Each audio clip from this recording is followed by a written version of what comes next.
What's up, classmates? I'm Robert Sawyer. And I'm Mrs. Sawyer. And together we are the only black kids in the class. Married besties, laughing through life and judging just a bit. Just it. And we're here to judge on the last episode of 2025. That's it, baby. It's we a have wrap. done it. Yeah. Woo-hoo. Another one. Another one bites the dust. Hey. Hope you've enjoyed 2025 in your life. I hope you achieved all those things you set out to achieve at the beginning of 2025 when you made all those fake ass New Year's resolutions that probably didn't even make it all the way to February. Probably not even the middle of January. But this year, It's the one.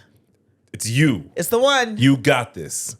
So this episode comes out on New Year's Eve. So it's about to be New Year, New You. Yeah. Probably not. Yeah, probably not. Probably not. But for some of you, it is going to be. Yeah. Some of you have faced tragedy this year. Some of you have faced hardships you never imagined, and you made it through. Some of you are still going through it. Yep. Keep your head up. That's right. We here at OBK have faced a whole lot of shenanigans. A lot of shenanigans. A year's worth of shenanigans, one would say. Maybe a lifetime worth of shenanigans. And today's episode is all about those shenanigans. Shenanigans.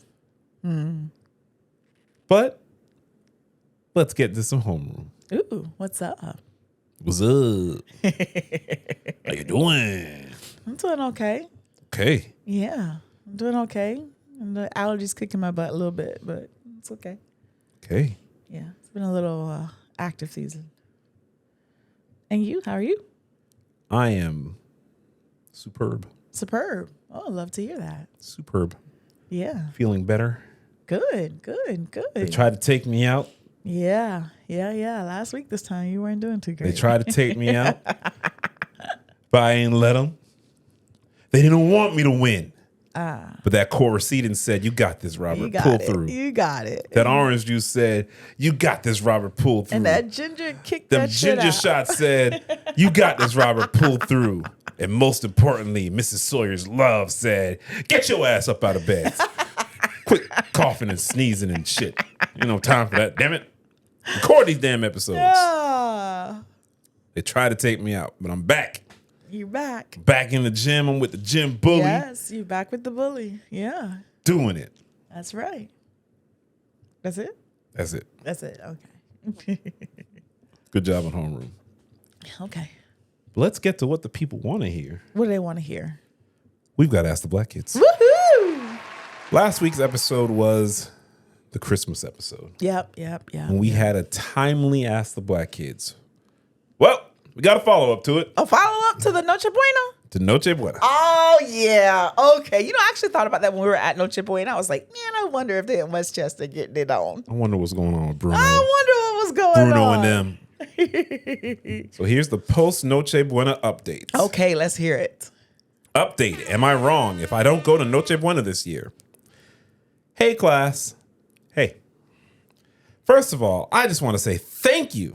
Listening to the episode and reading the comments made me feel extremely seen. I took the advice to heart and decided not to let one person rob me of a tradition I actually love. Good for you. So yes, I went to Noche Buena. That's right. I didn't have a lot of expectations. Let's address the elephant in the room. Okay. Yes, Jessica did, in fact, come. She arrived with my brother late and annoying. She kissed everyone on the cheek, whether they wanted to or not. But that's mostly it. I had already decided I was there for my people, not for her. I didn't engage. No side eyes, no correcting, no trying to manage her or everybody else's behavior. I stayed planted by the food, laughed with my cousins, held my tea in the kitchen, and played dominoes. My cousin, yes, that cousin, showed up, clocked Jessica, rolled his eyes once, then went straight for the coquito. Crisis averted. Jessica tried a few times to insert herself into conversations, but my family did what they do best, nodded politely, and kept it moving. All right. When she started talking about how different Miami culture is, my uncle hit her with, "Mija, go get a plate." And that was the end of that. The biggest moment came when my brother pulled me aside and said, "Thanks for being cool tonight." That meant more to me than I expected. Aw. I had a great night, and so did my family, in spite of Jessica.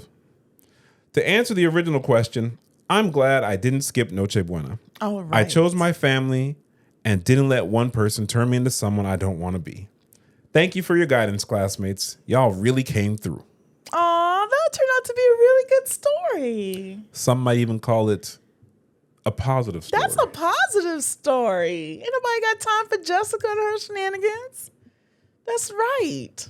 I love it. See, Coquito always saves the day. I love it. Thanks for updating us, because we were wondering what the heck was going to happen. We too were at Noche Buena. Yeah, we did. We did go to Noche Buena. I had a pretty okay time. Yeah. Pretty okay. Pretty okay. There's only one down part of Noche Buena for me. What was that? Lady Gaga, Bad Romance. Oh, okay. Yeah, that part was a little tough, but yeah. If you listen to this show, you might think sometimes that I don't like kids. It's not true. I love kids. I love working with kids. I like talking with kids. I like watching their ideas come to life. I love all that stuff. But what I know to be true that most people don't know to be true, you don't like kids. You like your kids. You don't think kids are cute. That's facts. You think your kids are cute. That's facts. And you think everything they do is cute. And you want everybody to see. Sometimes it's not. Sometimes it's not. Sometimes it's not. I agree. There's a little girl there. I mean, the youngest person there was probably mid-30s. Yeah. Late 30s. Yeah. And then someone's daughter. One lone child. She was a bright child, a funny child. She had fun. I really have no problems with her. What I got problems with is her mom forcing her to do some show, some dance to Lady Gaga, Bad Romance. And then they did the whole song.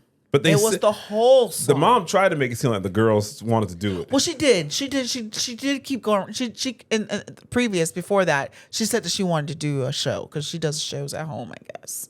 At where? At home. Yeah. Okay. Yeah.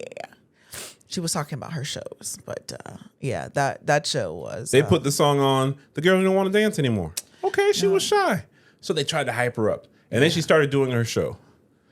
Yeah, no one in the in dance or gymnastics are in fear of losing their spot at all. I don't think that girl does any kind of dance classes. She doesn't. Yeah. No. I think they hype her up no matter what she does. Yeah. How do I put this? She would jump. Yeah. And then walk back and jump again. Yeah. And then walk back and jump again. Yeah. And now imagine that lasting for like 5 minutes. And she was not like 2. It was. Yeah. She wasn't like 2. Yeah. You guys think I'm hating on this on a baby? It wasn't. No. It wasn't. She was like 6. Yes. Just jumping. Just jump. That's it. To Lady Gaga. Yeah. Over and over again. Yeah. I was cool with the first verse. Yeah. And then you got to do a chorus. Yeah. And then they play the second verse. I kept going. And it's like the extended edition. And then it turned on for more of the others. They wanted to hear the song and do their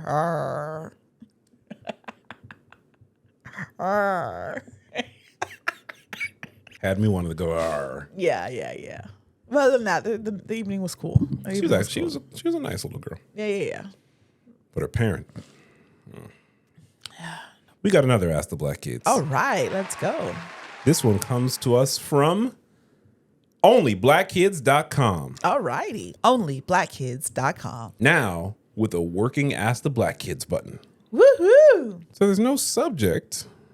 So we'll figure out the title of this one later on. Hello, Mr. and Mrs. Sawyer and OBKs. Hey.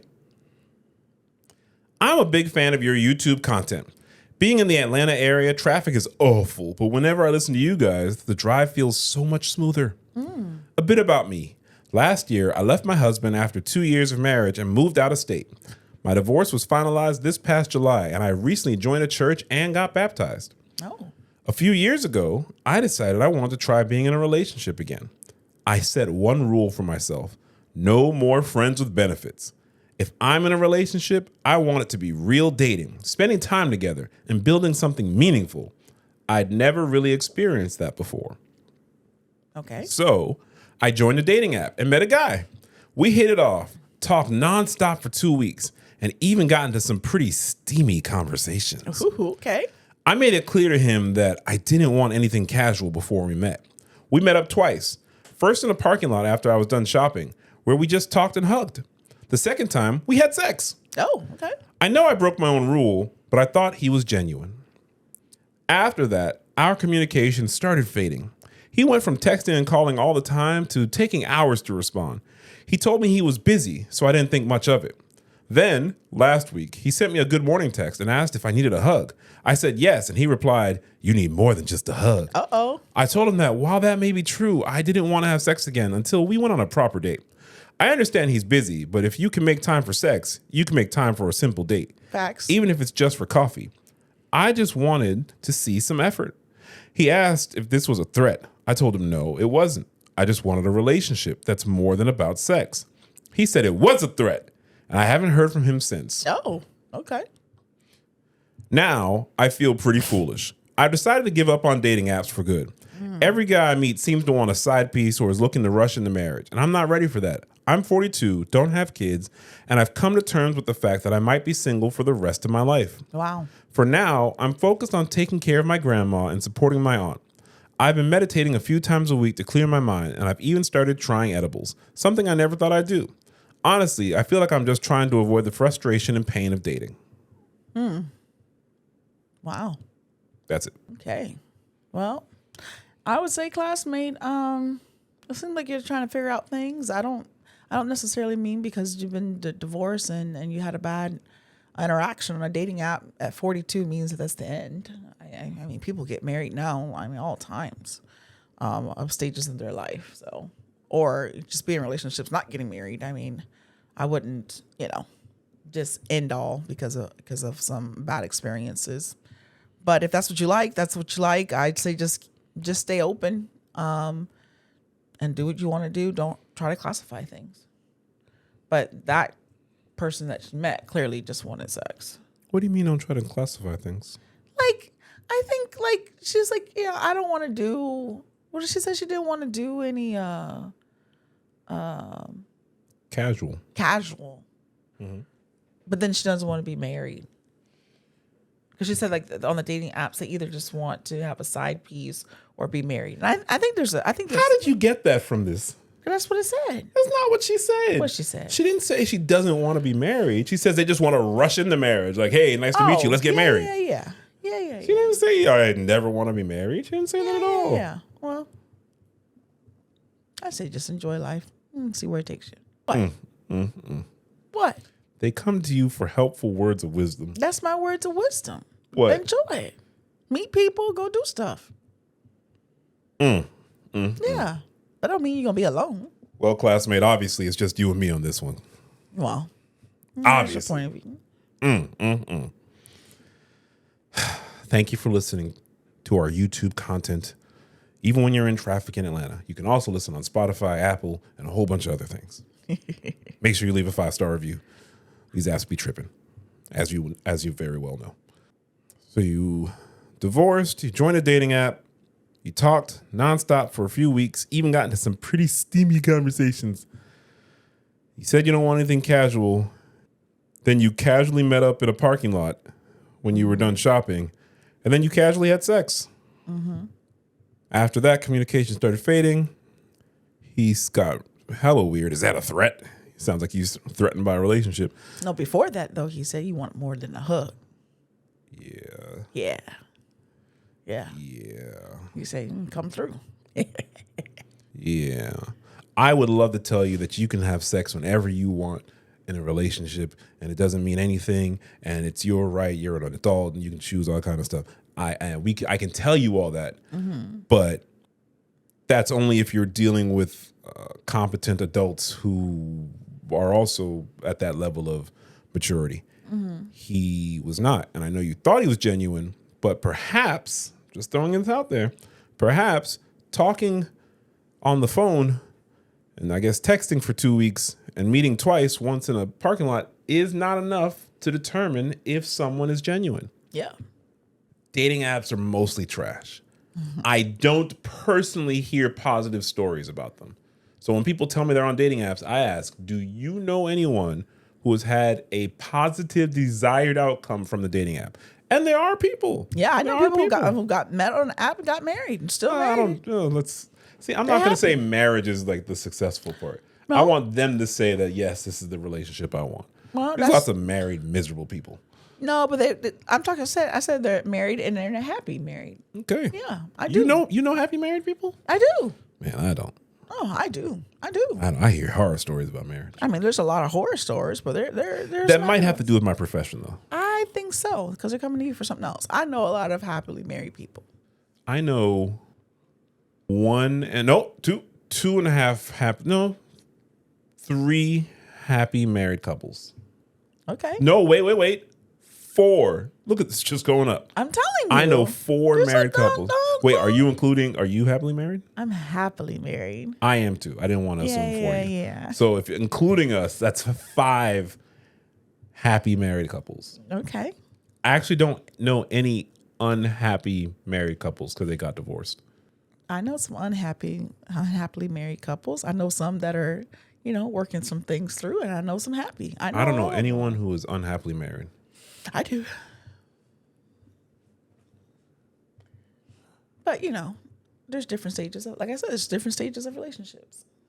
Like I was saying, I'm not saying that the goal of the dating from the app is marriage, unless that's what you want. Yeah. But I'm just going to tell you, in my line of work of working with people seeking and in relationships, I do not know anyone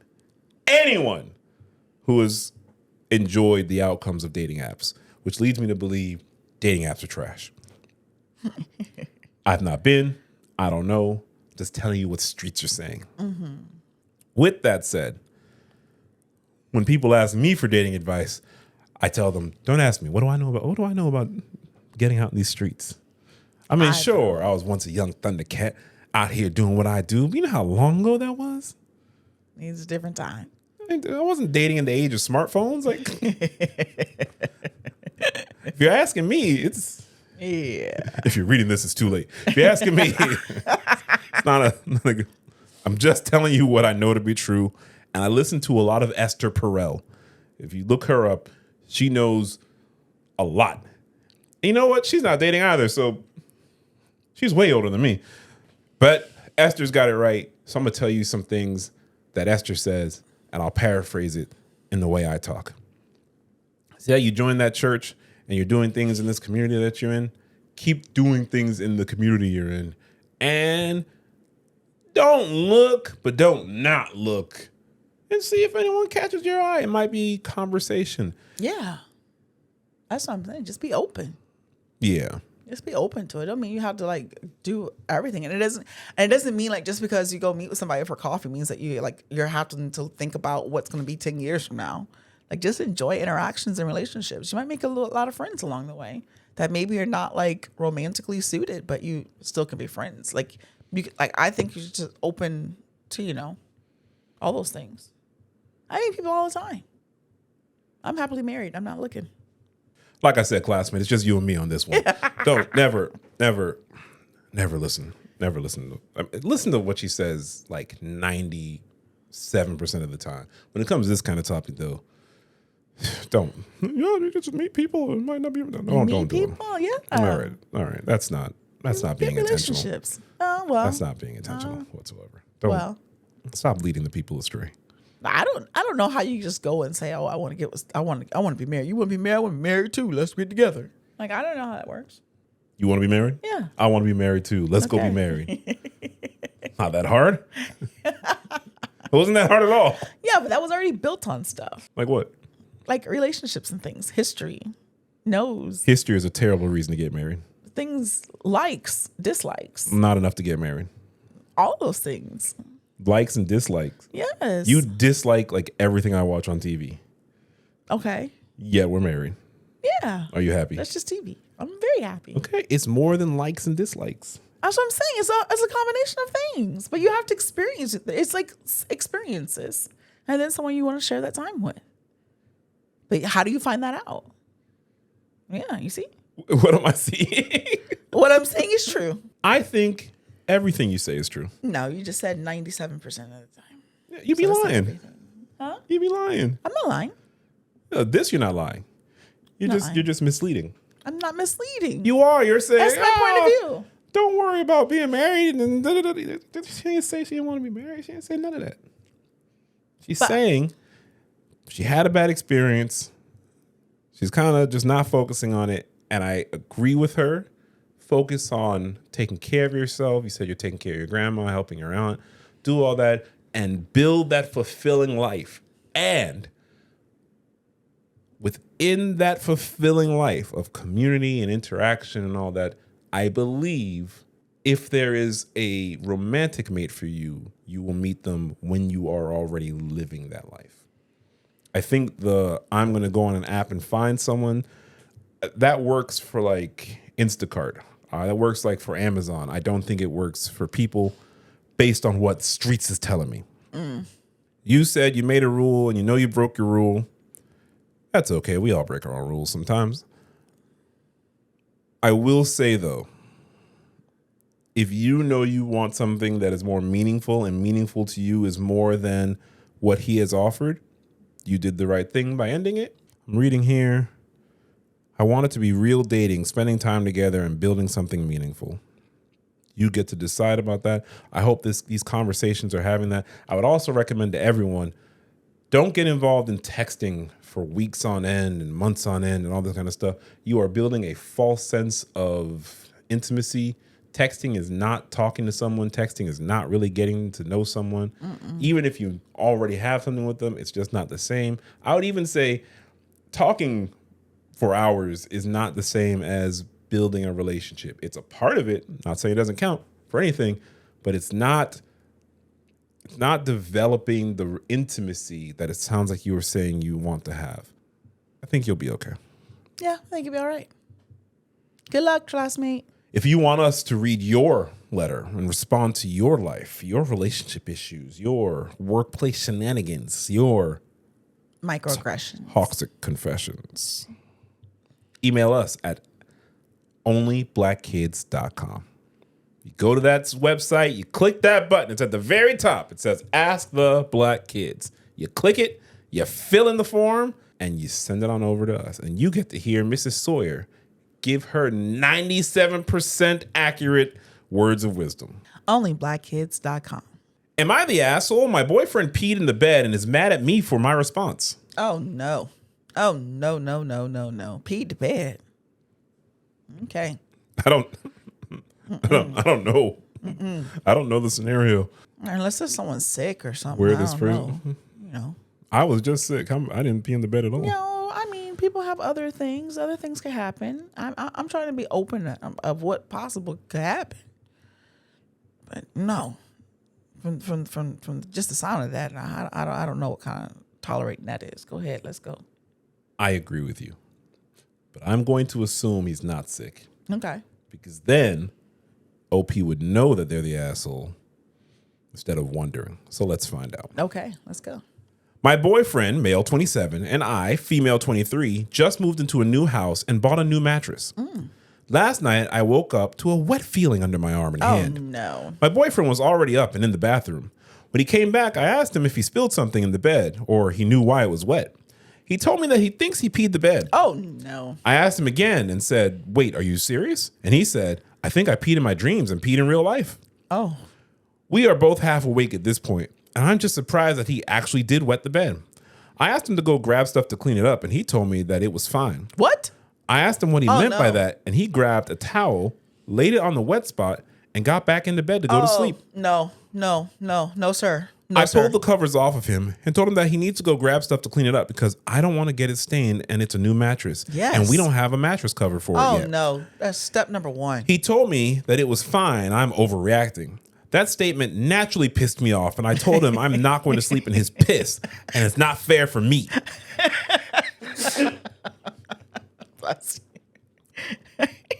He told me that he'd clean it in the morning and that it's not a big deal and doesn't warrant the reaction I have. That was not the solution I wanted, so I took all the sheets off the bed and threw them at him and told him to sleep on the couch. I'm not telling him, no, don't tell him to sleep on the couch. He don't get that same piss on the couch. No. It was very irritating hearing him tell me that I'm overreacting because I asked him to clean up his peed in the bed we both slept in. Damn.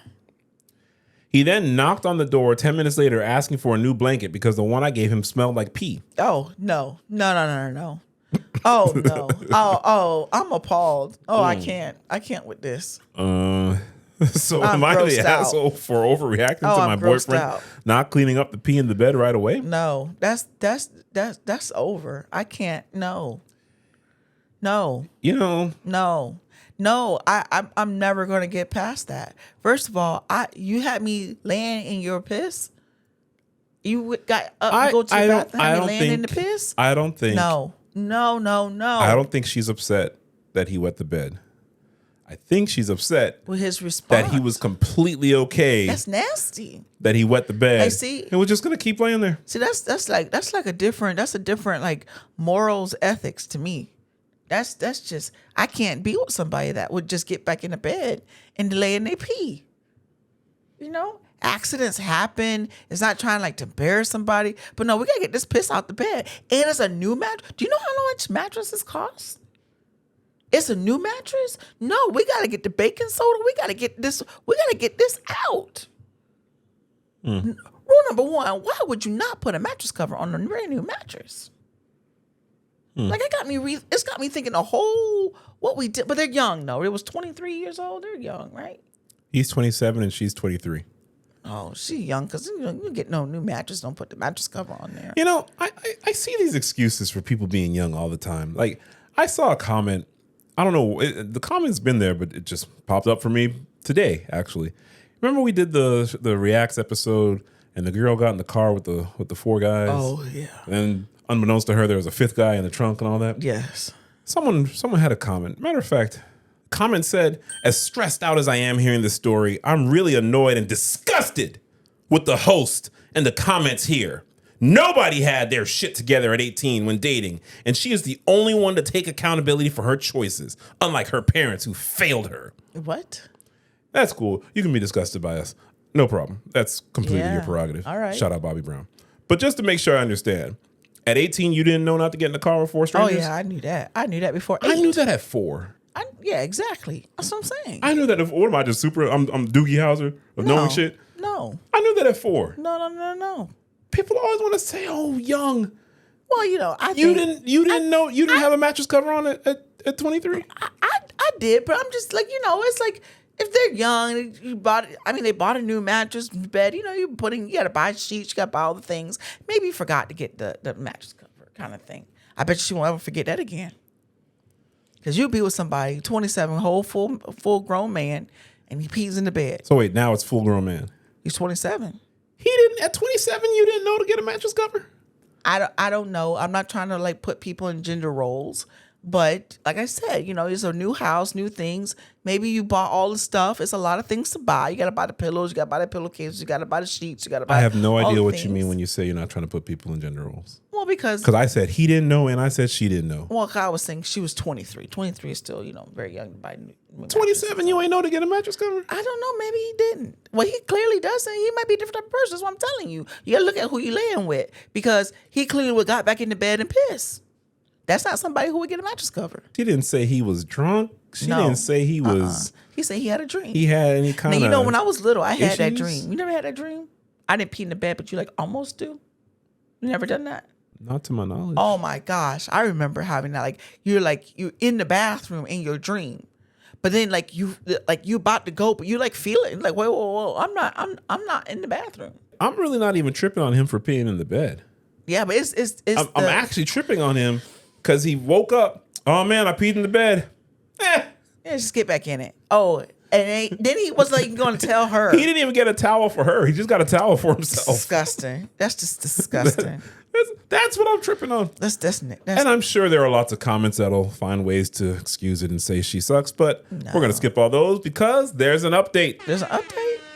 Thank you guys for the quick replies. This was my first post on Reddit and don't use it very much, but after he left for work today, I really couldn't get the situation off my mind. I thought I'd see what y'all had to say. Yeah. I'll address a few comments from the first post.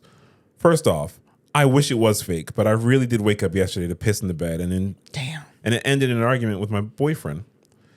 My boyfriend and I have only lived together in small stints here and there before, but this is the first time we have our own house, just us. No, he doesn't have a drug or alcohol problem, diabetes, takes meds, and wasn't drinking that night. He just worked an overnight shift the previous night, and he was pretty tired.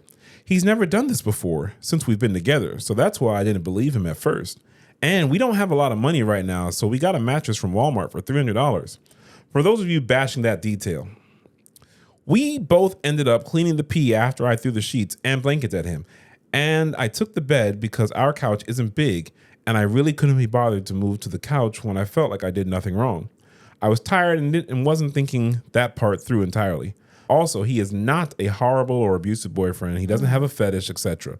Like some of the comments have said. Boy, they find everything. All kinds of nonsense. And I didn't throw him out of the house. He was truly half awake and was just not responsive the way he needed to be after peeing in our bed. Anyways, he got back from work today with flowers and my favorite ice cream. He told me he was thinking about what happened last night all day and that he was sorry. He apologized for dismissing me and that he was disrespectful. I told him that the only issue I had with the situation was him telling me I was overreacting for me wanting him to clean up after he peed himself. That wasn't fair to me and expect me to be okay sleeping in his pee. Let me be clear. I understand accidents happen, but to sit there and tell me my response to needing it cleaned ASAP is unwarranted is insane. That's insane. I appreciated the gesture, and I did read what you guys said. He doesn't have any underlying trauma or alcoholic issues. He just peed the bed by accident. I wasn't shaming him for Jesus Christ. This is the shit I can't stand. Yeah. You got to explain all the things you did not say. You don't I have to explain all the things I did not do. You don't have to. People and if you don't, you know what's going to happen? People choose to. They're going to be disgusted. That's fine. Disgust away. That you shamed him. Yeah. She knows him. She knows that he wasn't on drugs. Or at least we hope she knows. We hope she can believe he wasn't on drugs. She knows he wasn't drunk. She knows he has no medical issue. That they got to then go to, why are you shaming him for peeing in the bed? Why y'all like peeing in the bed so much? Yeah. Pissy sheep boy.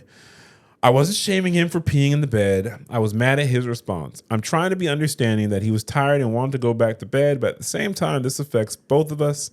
I just needed him to be responsible and acknowledge that what I said was valid and he needs to grow up.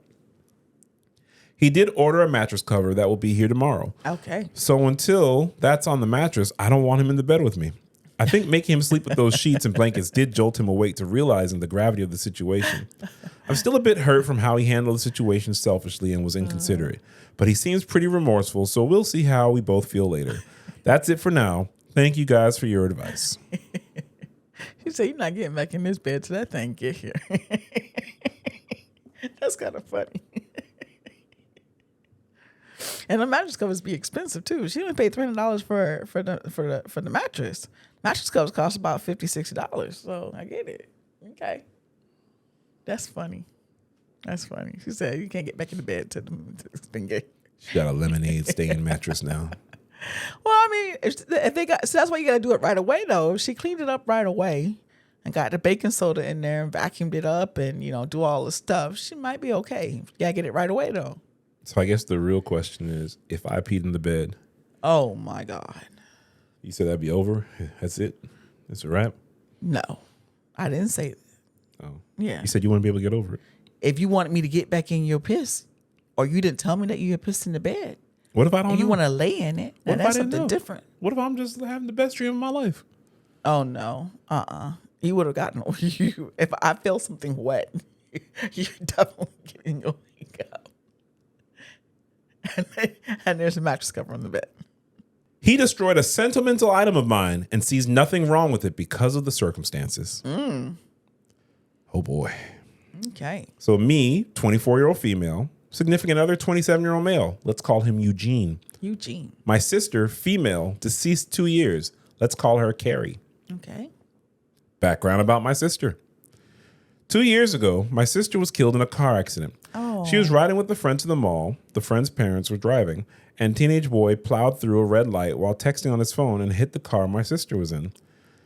Carrie was killed instantly, and her friend, June, was in a coma for 3 weeks before her parents took her off life support. Oh. When Carrie passed, I was devastated and angry and just not in a good place. That's understandable. Yeah. Carrie and I had been extremely close. Despite a 7-year age gap between us, we enjoyed a lot of the same shows. We went to concerts together. We volunteered together, and I took it upon myself to guide Carrie like any big sister would do.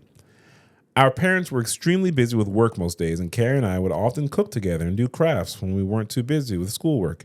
Carrie wanted to be a NICU nurse when she grew up, and I helped her find a volunteer position at a local hospital to help her gain some experience being around patients. In short, Carrie was my sister and best friend, and when she passed, I was a mess.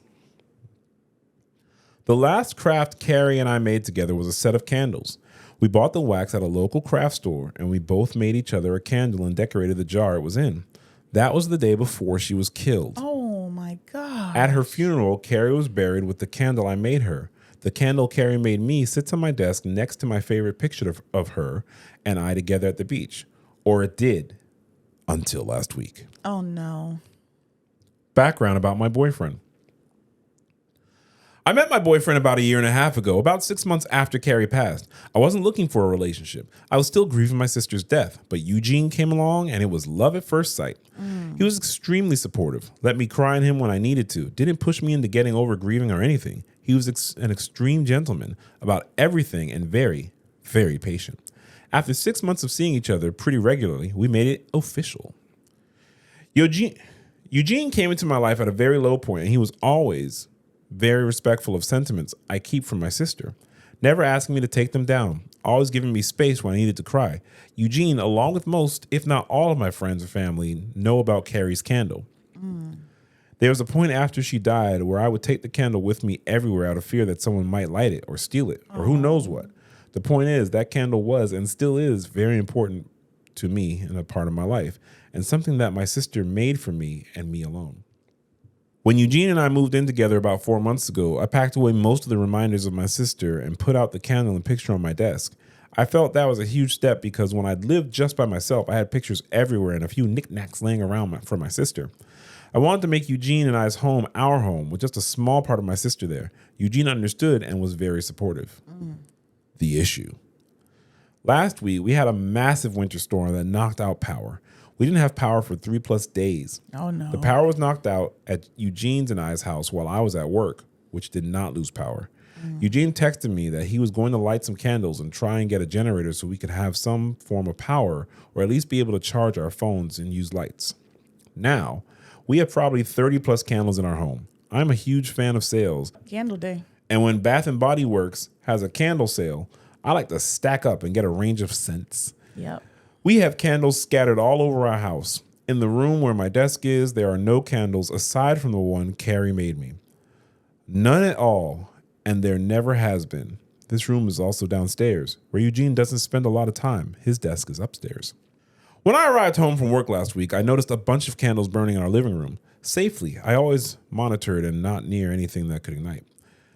One of these candles was the candle that Carrie had made me. I burst into tears when Eugene heard me crying. He came out from the bedroom where he was lighting more candles and asked what was wrong. I was a wreck and couldn't get any words out.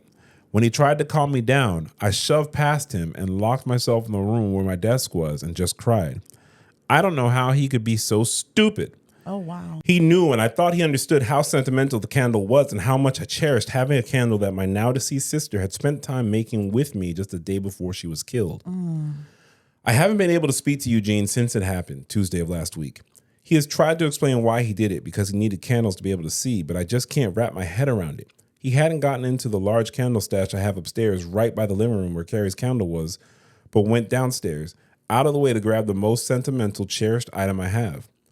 The candle was burning most of the day while I was at work and is now melted and pretty much gone. I do still have the jar it was in, but I can't look at it without bursting into tears. Oh, my gosh. Reddit, what do I do? Eugene says it was an accident, but I just don't believe that. He said he was getting around to lighting the candle surplus we have upstairs, but just hadn't gotten there yet after being home 6 hours alone with no power. I am heartbroken and feel like this is a major slap in the face. I feel disrespected. I feel like he disrespected my sister. I just don't know what to do. I don't feel like I can forgive him for this. Can or should I try to work past this? Mrs. Sawyer. Man. Give us that 97%. Man, that's tough. That's That's tough. I try to, look at things and people can make mistakes. That to me, I don't know if I could forgive that one there. You can't get that one back. That seems like a very specific mistake to make. Correct. That's a very no. I don't want to like hastily say something, but that I don't know if I could forgive that. Let's say it is a mistake. Let's say it's actually a mistake. That's a really stupid mistake. That's beyond stupid. I don't know if I can be with somebody that's stupid. It's such a stupid mistake. You really got to question: is that a mistake? That's just too stupid for me. I can't. We have 1,000 candles over here. Yes. No. We have one candle here. Yeah. Especially, and then if there's a candle, like, because we have a bunch of candles. So I do the same thing. Candle day, you buy a bunch, right? And there's that's a specific, that to me is not even a candle. You get what I'm saying? Mm-hmm. I would expect you not to even think of that as a candle anymore. That's like a part of me from a loved one that is no longer here. That's not even a candle. Don't forget that it has a wick. It can never be burnt. That's memorabilia. You don't burn it. You get what I'm saying? Mm-hmm. That's not even an option. That's not even an option. Especially we got all these other candles around here. I don't know. I don't think I can forgive that. In 6 hours, you never got to the other candles. I don't think I can forgive that. It would be very hard for me. People may think that that's silly, but no. Because that to me means that you don't understand significance to me or what's important to me. And that's all it took was that you're out your convenience of something that's significant to me. To me, that would just, no, I don't know if I can forgive that one. It'd be very hard for me. Not to say it's right or wrong, but my emotions, that's how I feel. Can I or should I forgive him for this? I don't know if I could. If so, how? I don't know how you do that. I don't know how you do that. I don't know. You can't get that back. I don't see. I don't know how I can come back from that. Just so many other candles you could use. That's the whole thing. Seems like a really specific candle. No, I can't process that. I cannot. It's not an option to light that candle. If I'm thinking all the candles in the world I could use, that one doesn't even come register as an option. I can't. I know me. Right or wrong, I don't know what it is. I would not be able to forgive that. That would be it for me. What is you destroyed us. You destroyed me. I can't. There's a comment that says, this may be the wrong idea and it may not help, but as a sentimental crafter, I have a thought. First, I'm so sorry about the candle. From what you said about your boyfriend, I think he just wasn't thinking. It might not even have occurred to him to remember that candles are consumable and the wax would melt completely away. No. Yeah, again, I can't be with somebody who can't think that. It's 27. I'm sorry. I can't. 27-year-olds don't know the candles burn out? Listen, could be, but that to me, that's a deal breaker for me. So whatever. Nope. Okay, on to the next step. Maybe a stupid idea. It's so clear that you're still grieving over the loss of your sister. You still have the jar. On her birthday or the anniversary of her death, if that feels right, make a new candle in the jar. Pick her favorite color or something. When you make the candle, pour in all of your love for her along with the wax. Focus on that love when you're pouring. Think of the new candle as containing all of that love. Think of it now as something you made together. She made the vessel, you made the love. Just a thought. Maybe cheesy and stupid, but maybe not. That's some good advice of trying to move past that, but I'm not getting past him. That's me. I can make a new candle, me and my sister, but he got to go. Yeah. No. OP said, I actually teared up at work reading this. I never thought to make a new candle. I really appreciate the idea. We'll definitely think about it. That's a good suggestion. But no. Not for his stupidity. Can't happen. He's got to go. There's an update. There's an update. Mm-hmm. Oh, I hope she got rid of him. My original post was the day before Thanksgiving. Eugene and I had planned to spend Thanksgiving with my parents, but that did not end up happening. On my way home from work, I stopped at a local craft store to pick up supplies to make a new memorial candle for Carrie. Thank you to the amazing person who posted that heartfelt suggestion. My parents and I spent a day remembering Carrie and making a new candle using some of the wax from the original candle. I also ended up purchasing a locket and having some of the remaining wax from the candle put inside and the locket welded shut by a friend. Oh. On the evening of my post, I got home and Eugene said he wanted to talk. Ain't nothing to talk about, Eugene. Oh, Lord. No, nothing to talk about, Eugene. I agreed we needed to clear the air before Thanksgiving, so we sat in the living room and started to talk. I was not ready for what he told me.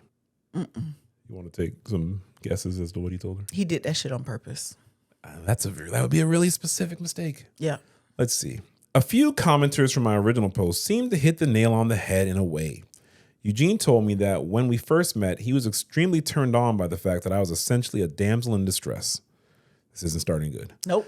I just lost my sister recently. I was in a massive depression. I wasn't myself, and that turned him on both sexually and in a protective way. Oh, no. Over the past few months, I've started to become more myself. I got promoted at my job, I've joined a cooking class, and I've gotten out more, and I've definitely moved away from being a damsel in distress in the eyes of Eugene. He went on to explain that he burned the candle in hopes that it would throw me back. Jesus What? Christ. What happened? Oh, no. What happened? He went on to explain that he burned the candle in hopes that it would throw me back into that phase because that is the only time he felt he was attracted to me. He purposefully. Oh, no. I need you to be broken because when you're broken, I'm attracted. Oh, no. That's right. He is not attracted to me unless I'm upset, crying, and a damsel in distress. That's a bad human. When I prodded for more information, he told me that everyone prior to me that he had dated had either just experienced a loss or was in need of rescuing. Nope. Bad human. Oh, my Lord. Bad human. Eugene told me he was no longer attracted to me.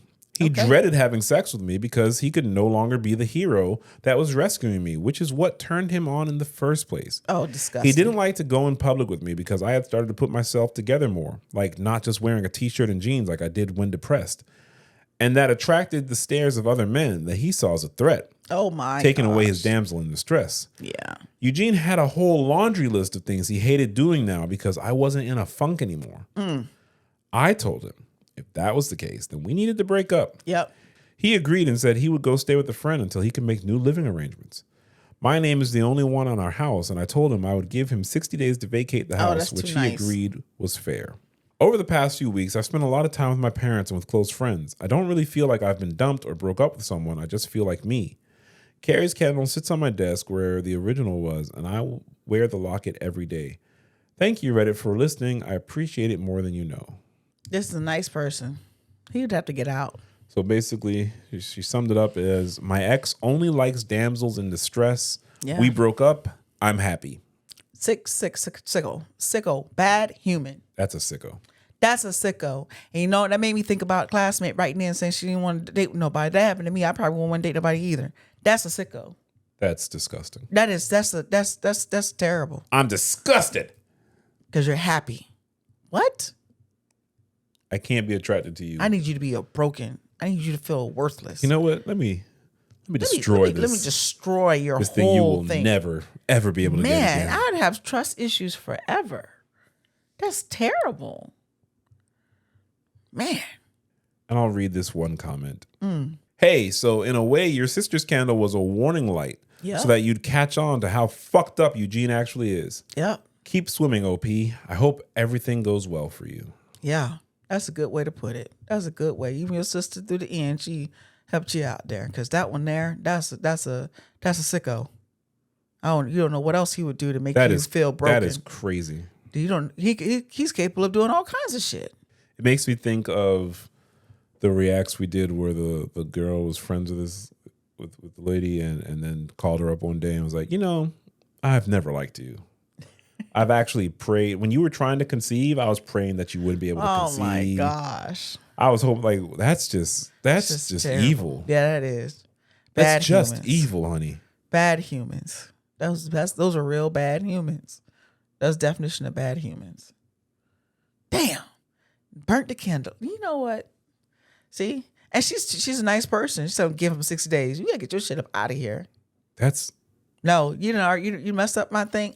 You got to get out. No. That's crazy. Your shit would be on the porch. You got to go. I'm very shocked by that story. I did not know there was an update. I'm very shocked by that. That's terrible. That is Wow. terrible. Sometimes I think our show is like, hey, I don't know what's going on in your life, but it can always be worse. It can always be worse. I don't even want to meet people like that. No. My friend is mad my brother won't date her. Your friend is mad your brother won't date you. I think the friend was with the shenanigans. Oh, boy. My friend is mad my brother won't date her. My sister has this friend named Liza, both 26. Liza has always had a crush on our brother Philip. Philip is 33 and has no kids. Liza has 3 kids by 2 different men. Oh, hell. Why would Philip want all that? Whoa, that's offensive. I'm just saying, but like that's why she's saying that. So my sister Liza and I were doing some early Christmas shopping. I was going down the list of what I was planning on getting everyone. When Philip came up, Liza said I should get him coal. I asked why. She tells me that she has been dropping hints to Philip that they should spend time together during upcoming holidays. Philip wasn't picking up her hints, so Liza flat out asked him to be with her during Thanksgiving and Christmas.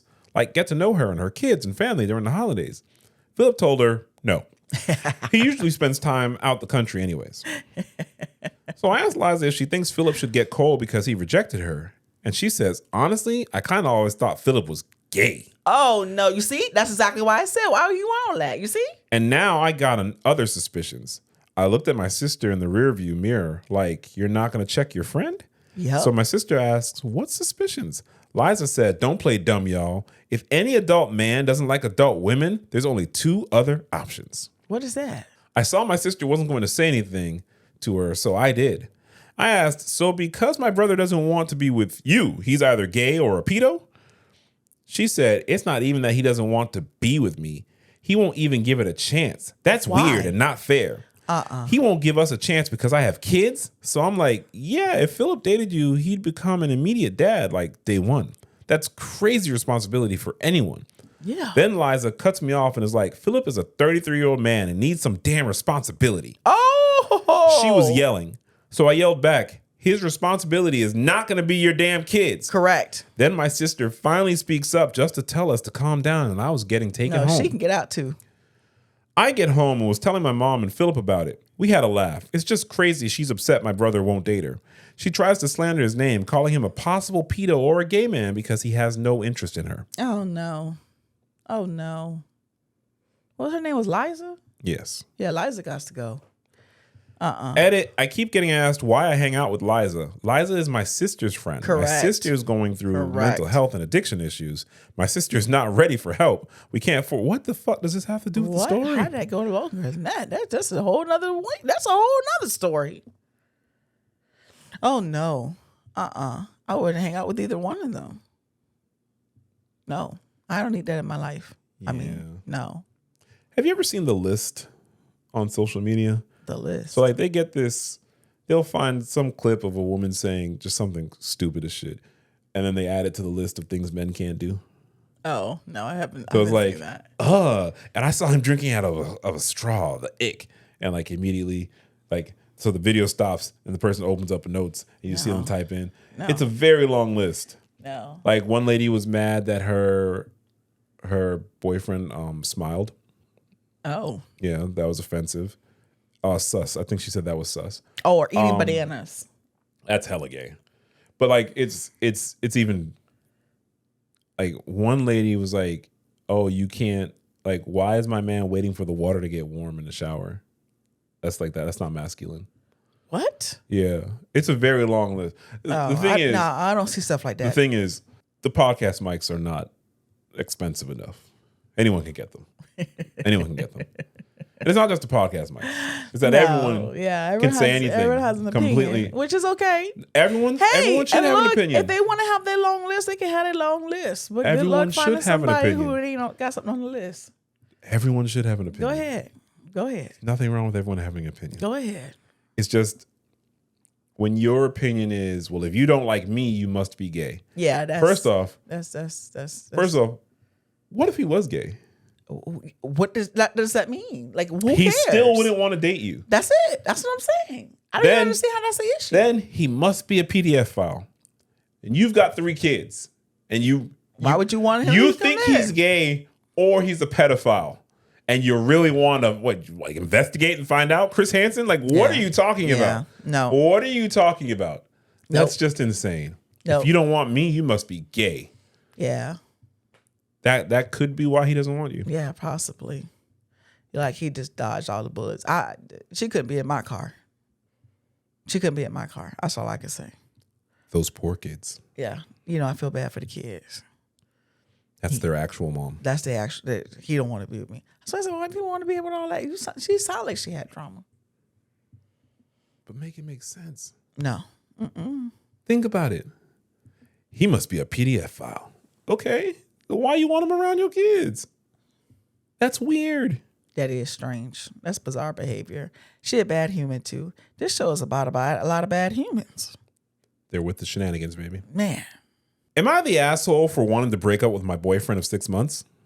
I don't know. I'm going to just say no.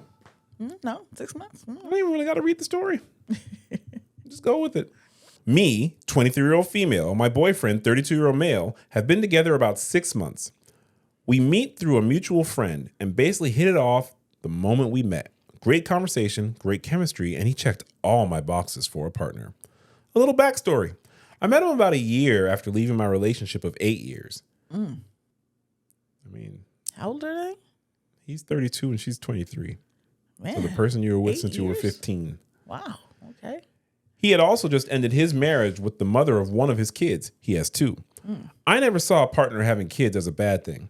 I've always loved kids and have always admired people who step up to raise kids that aren't their own. My stepdad, my step-grandpa, my aunt and uncle. Non-blood related to me, but all played huge parts in my life and have all raised kids that aren't theirs and are amazing, loving step-parents. When we met, I was living with my grandparents at the time because I had just moved across the country after I ended things with my partner of 8 years. I'm also a part-time student and I work part-time. Between work, school, and studying, my plate is already full. When my boyfriend and I first got together, I'd cook and clean when I came over as a nice gesture because I can see his hands were full working full-time and being a father to 2 kids. He has full custody of the oldest and 50-50 of the youngest. He would constantly bring up how nice it was whenever I came over. He would mention that it's nice. It's such a long drive from where I was staying with my grandparents to his house that I should just move in. I kind of laughed this off at first because we had been dating for such a short amount of time at the time, and it was only 1 or 2 months. He ended up convincing me to move in, and at the time, it sounded like a good idea to me.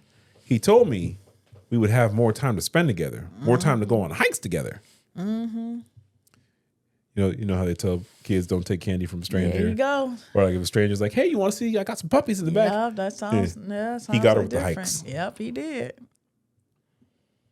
Gotcha. I should also mention that I'm a very active person. I go to the gym 3 or 4 times a week, hiking, horseback riding, or any physical activity that I could possibly do in my free time. When we first started talking, my boyfriend made it sound like he was into all those things too. Talking about how he was raised on a farm, how he just never had the time. And if I moved in, that me helping around the house and with the kids, it would free up more time for us to spend together. Yep, for his next conquest. Couldn't she have just gotten with someone who didn't have to have all that time freed up and who just wanted to go hiking? Yep. Fast forward, I moved in somewhat against my grandparents' wishes. They think my boyfriend is a good guy, but don't think that he's the guy for me. It's now been 6 months. I've been living here for about 4, and we haven't gone on a single hike, played a single sport, or done any physical activity aside from walking to the grocery store together. I brought up multiple times how physical activity and an active lifestyle for things that I need for my mental and physical health. Whenever this is brought up, he constantly brings up how we have no time and that the gas money alone it would take to get to those things makes it not worth it. Gas money. Oh, no. Gas money to get to a hike. No. Mind you, whenever he does have free time, he spends it on the couch watching anime for hours at a time or on video games for, I kid you not, 6 to 8 hours at a time. All the while, I'm left with 2 kids to look after a house to clean and dinner to make. Yep. Now, my boyfriend is a good guy. No, he's not. No, he's not. Stop saying that. That's a bad human. He's a patient father and a kind boyfriend. Yeah, he's a real patient father. Yeah. He dumps him on you. Correct. Super. He went and got help. He's real kind. Yeah, got help. But I feel like he is too stuck in his ways or too comfortable with the life that he has now to consider my feelings and change. I feel like I have become some sort of replacement for his ex-wife or live-in nanny. It should also be a good time to mention he likes to make jokes about how a woman's place is in the kitchen, how cooking and cleaning is for women, and he only helps when we are having food that needs to be cooked on his outdoor grill, as I'm not allowed to touch it because he thinks I'll break it. Oh, no. But she still refers to him as boyfriend. I don't know what. But he's a good boyfriend though. He's a kind boyfriend. Yeah, your expectations are kind of low.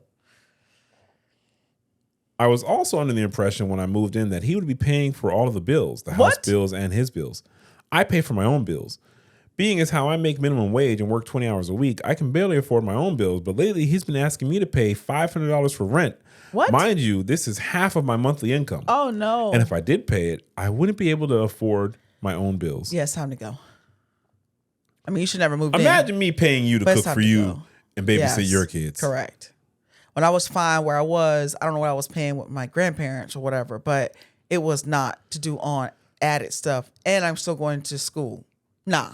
I do love this man. No. What do you love about this man?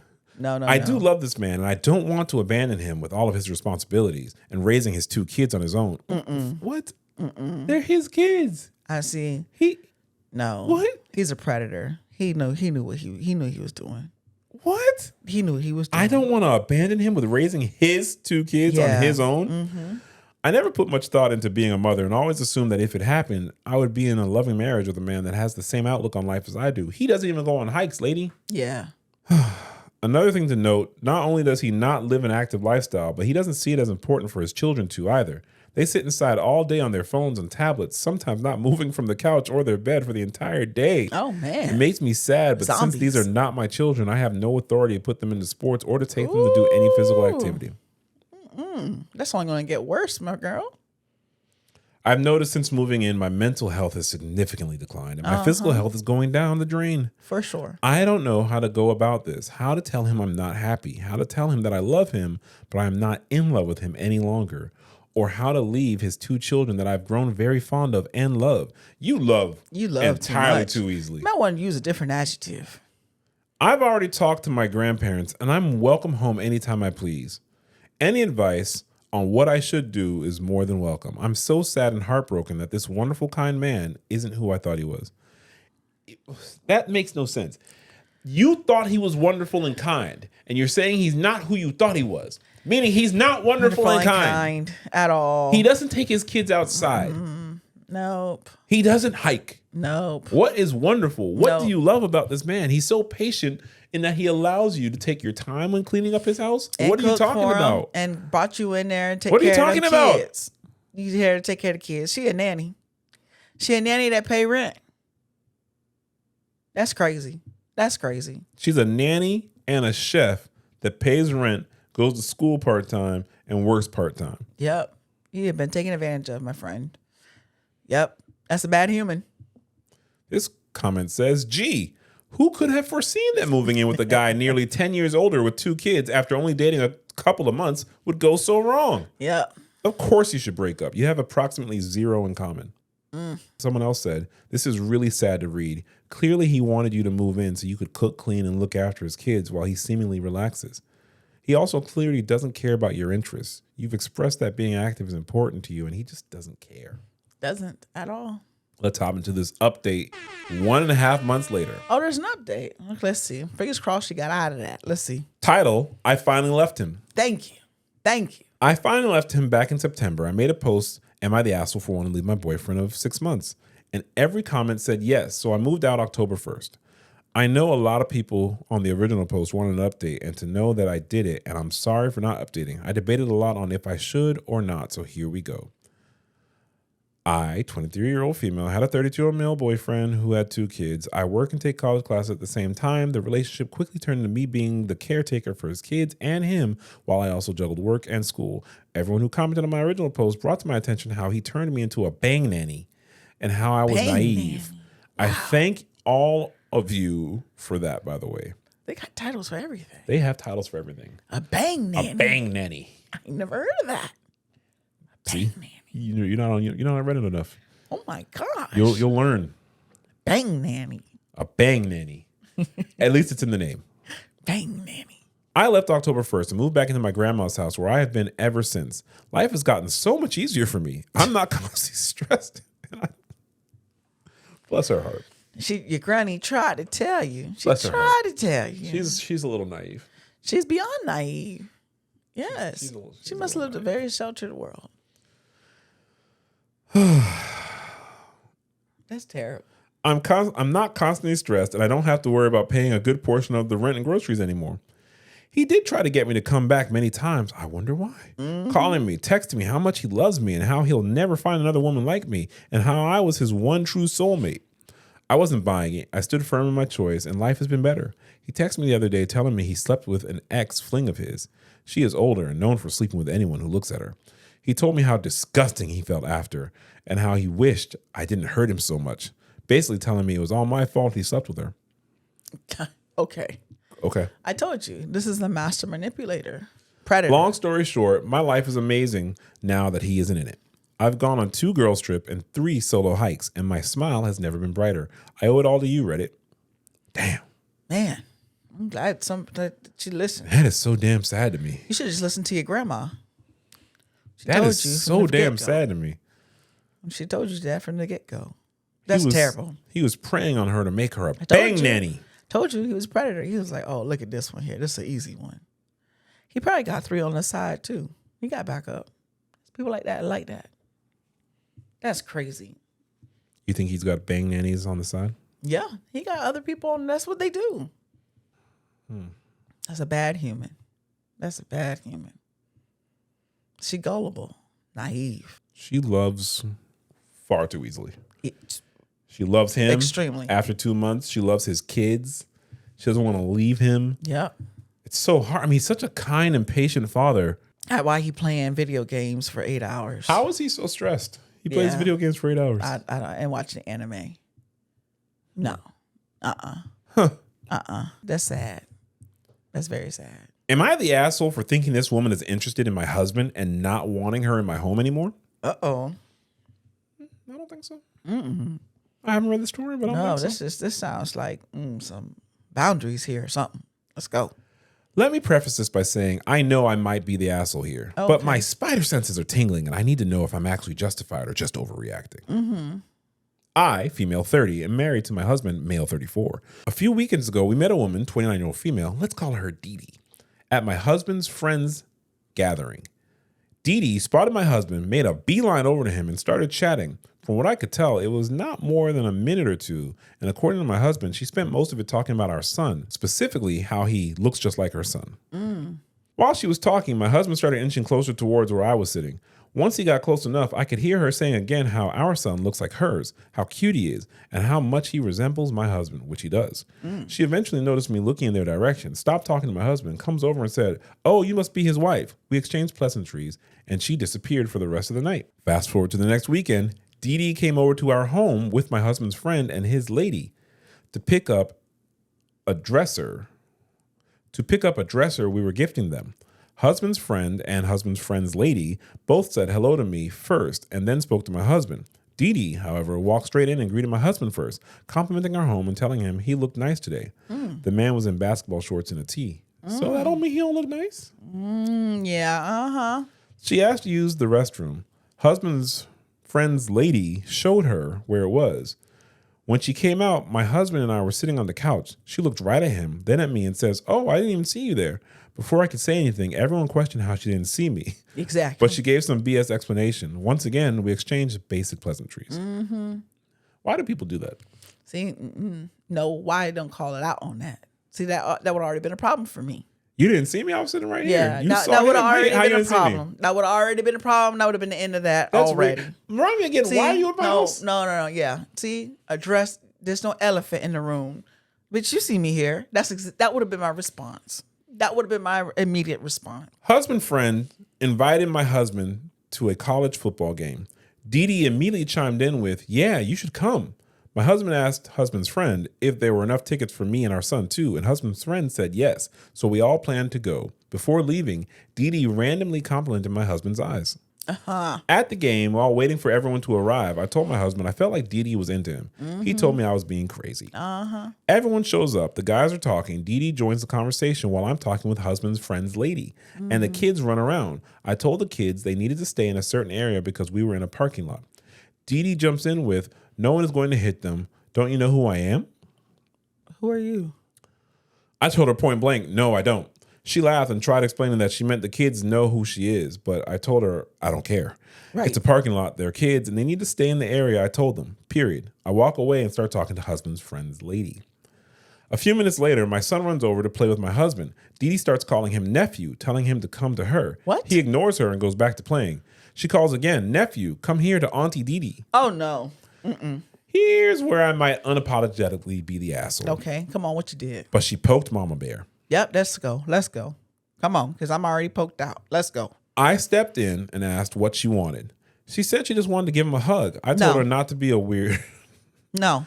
I told her not to be weird, and she needed to stop calling my son nephew. That's right. right. He's not going to be calling her auntie. My kid doesn't assign family labels to strangers. That's right. She said she understood and stopped. We go inside the game. My husband friend, the kids and I sit down first. Husband friend's lady sits one row behind us. Dee Dee sits directly behind my husband, despite there being plenty of open seats. The next day, I asked my husband what he thought about Dee Dee sitting directly behind him. He admitted he found it weird too, especially since she kept bumping into him. I've told my husband I don't want her back in our home, and he's fine with that. But because she hangs around husband's friend and husband's friend's lady, she's still going to be around in general. Here's where I'm stuck. On paper, everything I've described could technically be written off as nothing. Nope. But I genuinely feel like my instincts aren't wrong. Nope. So am I the asshole for not wanting her in my home? Nope. And would I be the asshole if I pulled her aside and talked to her about what I've noticed? Nope. Not at all. Edit to answer a few questions I've seen multiple times. 1, I haven't told husband's friend's lady anything as I wanted confirmation from you amazing people before bringing this up to her. No. That's weird. That's weird. 2, husband's friend's lady and I aren't close. We hang out only when my husband and her husband's friend, hang out. 3, my husband is completely or was completely oblivious to her flirting. I mean, he didn't even know when I was flirting with him when we first were talking. 4, Dee Dee only came with husband's friends and husband's friend's lady because they used her truck to transport the dressers. 5, no, my husband isn't her child's father. No, I do not need to get a DNA test done on her child. Oh, my. My son and hers don't actually look alike to me or anyone else. She said that too. 6, I don't know who or where her child's father is. 7, I assume they met because she lives in the same neighborhood. However, I'm unsure how they actually met.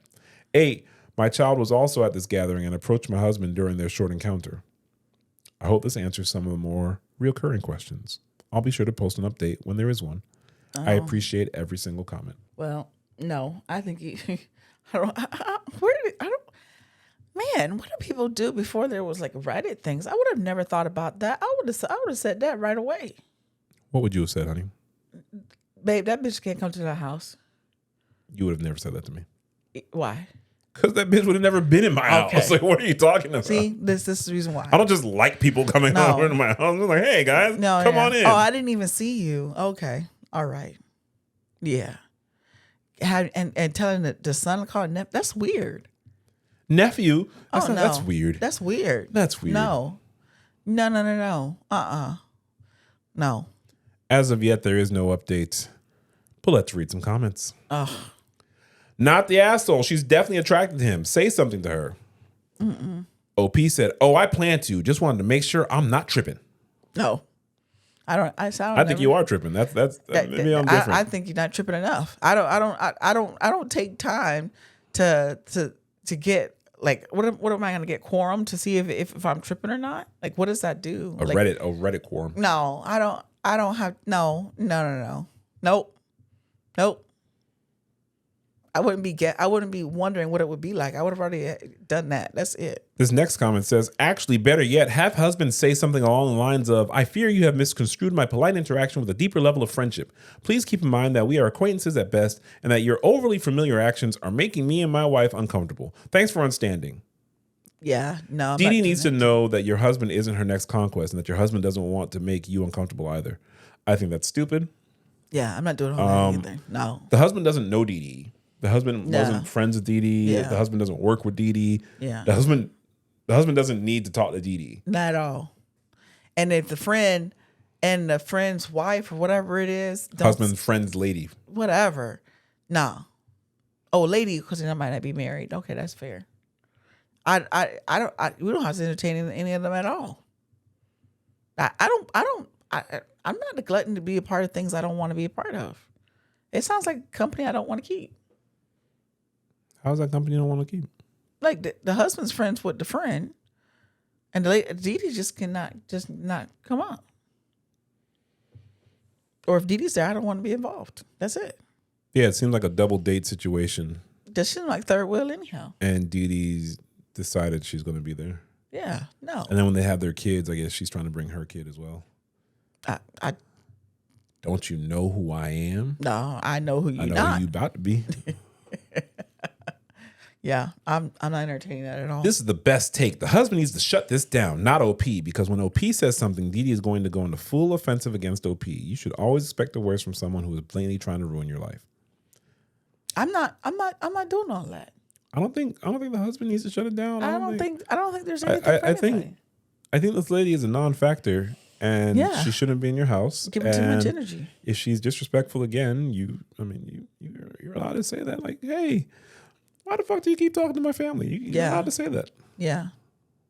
No. Don't address either. Don't address that. Why are we here? If OP does say anything, it needs to be polite. Why? Why does it need to be polite? Okay.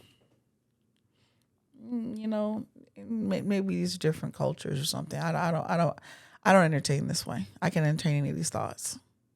While my nature is 100% brash and confrontational, I have learned that subtly putting someone back in their place is the superior form of confrontation. You sound like a pushover who beats up on you. Yeah. I think people, I don't know what that means. I think people pick on you and take your lunch. That's too much. That's too much. It's taking too much thought. I don't have other things to be thinking about than this. Dee Dee, you're a problem. I don't like you. I don't like the way you talk to my husband. I don't like the way you talk to my kids. Just don't address us. That's that simple. We're adults. We don't have to like each other. That's fine. That's it. But I just want to... No. Did I just say I want you to address us? Just don't address us. It's that simple. People don't do that, though. This is what I'm saying. I don't understand all this back and forth, all this talking, all this, am I the asshole or not? Asshole or not, you're not welcome. Simple. How do I not let this ruin my marriage? This one comes from the Reddit forum, Black Ladies. Black ladies, okay. So I, 28-year-old female, am married to a great black man, 30-year-old male, for over 1.5 years now, together 4 years. For context, we've been doing long distance for 6 months now due to professional reasons. Got another 6 to 8 months to go. Lately, I've been dealing with insomnia, 2 months now, because I've just been feeling generally anxious at night. At first, my husband would ask how I slept, if my prescribed sleeping pills were helping, etc. But after like week 2, he basically stopped checking in. To me, it's weird because if he couldn't sleep, I'd be asking, following up, trying to find solutions for and with him. And this is kind of a pattern where he's not the type to ask deep or follow-up questions unless I bring things up myself. It happened at least 2 other times when I was sick, and another time I was doing a competition for a position at work and was stressed. I know this is somewhat of an unspoken expectation on my end, but I just wish he'd show a bit more curiosity and care, especially since we're long distance. I've told him before that I need that, and I sense he is trying, but it doesn't feel enough. I'd also say I only started monitoring his behavior in these situations since our marriage, because I guess expectations were more of a thing for me from this point. He's genuinely a good man. He is kind, funny, helps guide me in my and our faith, so patient, supportive of my dreams, generous with his time and money with me, affectionate, honest, reliable, etc. Just not great at checking in unless prompted. Lately, when we FaceTime, I realize he doesn't really ask how I'm doing at all. Like I'll mention my head hurts because I barely slept, and he just says, "Oh, sorry, baby," and moves on. And something in me just switches and I get turned off and cold. It also takes me back to my emotionally distant narc parents not giving a fuck whether I was sick or not. Sad. After the calls with him, I would tell myself he's selfish, not empathetic. And then I spiral and start thinking we have no future if he's like this. How do I deal with this and not let it fester in me? I know you will tell me to communicate, but I am embarrassed bringing it up. Like I'm making a problem out of nothing or wanting to have more attention. Are y'all's husbands checking in similar circumstances? What? I'm sorry. What's maybe I missed it. What was the checking in thing? Because she can't sleep. She has insomnia. And he asked if she was sleeping or how she was doing for 2 weeks, and then he stopped. And like she'll tell him that she has a headache, and he'll say, "Oh, I'm sorry about that, babe." But he doesn't keep asking questions to make sure. No. And if something was going on with him, she would have follow-up questions and try to figure it out and have solutions. And he doesn't do that. I think she needs a therapist. You think she needs a therapist. Why do you think she needs a therapist? Because she needs some help with some issues that she's going through. What are her issues, dear? I don't think she knows yet. I don't know. I'm not a therapist. She got some other stuff there. And she's trying to put it on her husband. I don't see what more he needs to show care and concern there. How do I not let this ruin my marriage? Yeah, you need to handle that. I'm gonna help this person out right now. Yeah. This line starts with, I know this is somewhat of an unspoken expectation on my end. Yeah. Then she says, how do I deal with this and not let it fester in me? I know you will tell me to communicate. Yeah, but it's bigger than communicating. But I am embarrassed bringing it up, like I'm making a problem out of nothing or wanting to have more attention. Yes. Yes. But then she also says, when he just moves on, something in me just switches and I get turned off and cold. After the calls with him, I tell myself he's selfish, not empathetic, and then I spiral and start thinking we have no future if he's like this. Yeah. And you're saying she needs a therapist. Yes. Yes. She needs something. Therapist, Jesus, whatever. She needs something. First comment says, you got to tell him how it bothers you and go from there. If you don't communicate to him what you expect and would like, there's no way for him to improve what he's doing wrong. That being said, if you don't feel comfortable communicating raw emotions to him, there's a lot to be examined. Is it safe to communicate raw feelings? Will you be validated and understood? What? Someone joined in and said, to add, you have to continually bring it up. People don't just catch on after one discussion. We truly do have to teach people how to treat us. Most times we only think about ourselves. It can take what seems like a lifetime to break a habit, but marriage is for the long haul. Just remember, you think he's wonderful every time you get frustrated. Keep that as your baseline and you guys will be okay. Much good energy to you. Well, that's terrible. That's terrible advice there because she can't even, I don't think she can actually even articulate what it is she want him to do. And then OP responded, I do feel safe talking to him. I think he will validate me, but not necessarily understand where I am coming from, just based on him not having the same emotional needs as me. See? He will happily share news about his stuff, not expecting to be prompted. I feel like it's common in men, LOL. Anyways, you're right, though. Thank you. Yeah, they're not right. They're definitely not right. No. I disagree with all that. This next person says, I think you should consider getting marital counseling for a long distance marriage or any marriage for that matter. And then they give a very long list. Okay. Well, I guess Reddit has weighed in. I think she needs some help. And that poor man. Here's another comment. Says, I'm going to disagree here because she isn't talking about being dug out of a hole. She's talking about her husband checking in on a chronic medical issue. Her husband checking in on an acute stressful project at work.